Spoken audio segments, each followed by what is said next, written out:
দিনটা ছিল 16ই শ্রাবণ। 2 বছর আগে আমার দিদা এই দিনে গত হয়েছিল। তো চলো প্রথম থেকে শুরু করা যাক। সকালবেলা ঘুম থেকে উঠে রান্নাবান্না করে দুজনে চলে গিয়েছিলাম আমার বাবার বাড়িতে। গিয়ে এখানে সব ঠাকুমা ঠাকুরদা দাদু দিদা সবার ফটোগুলো পরিষ্কার করে ফটোতে মালা দিয়েছিলাম। তো তারপরে এখানে মাসির দোকানে কিছু জিনিসপত্র বার করার ছিল, দোকানটা পরিষ্কার করার ছিল, তাই জন্য আমরা সবাই মিলে গিয়েছিলাম দুপুরবেলা মাসির দোকানটা একটু পরিষ্কার করে দিয়ে আসতে, আর কিছু জিনিসপত্র বাড়িতে নিয়ে যাবে সেগুলো বার করে দিচ্ছিলাম। তখন দোকান থেকে প্রচুর পরিমাণে ইঁদুর বেরিয়েছিল, প্রায় 20-25টা মতো। তো তারপরে বাড়ি এসে অনেকক্ষণ রেস্ট নিলাম।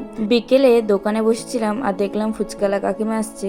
তো বোন দই ফুচকা নিয়েছিল আর আমরা সবাই মিলে এমনি ফুচকা খেলাম।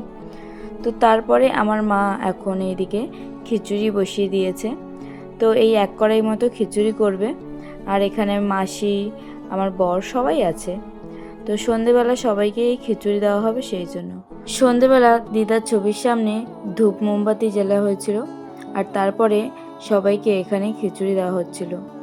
আগের বছর আমার মা এই দিনে কীর্তন দিয়েছিল, যে এবছর ভাবলো যে কীর্তন দেবে না, খিচুড়ি করে বাচ্চাদের আর রাস্তা দিয়ে যারা যারা যাবে সবাইকে দিয়ে দেবে। আমার দিদাকে আমি কোনোদিনও দিদা বলে ডাকিনি।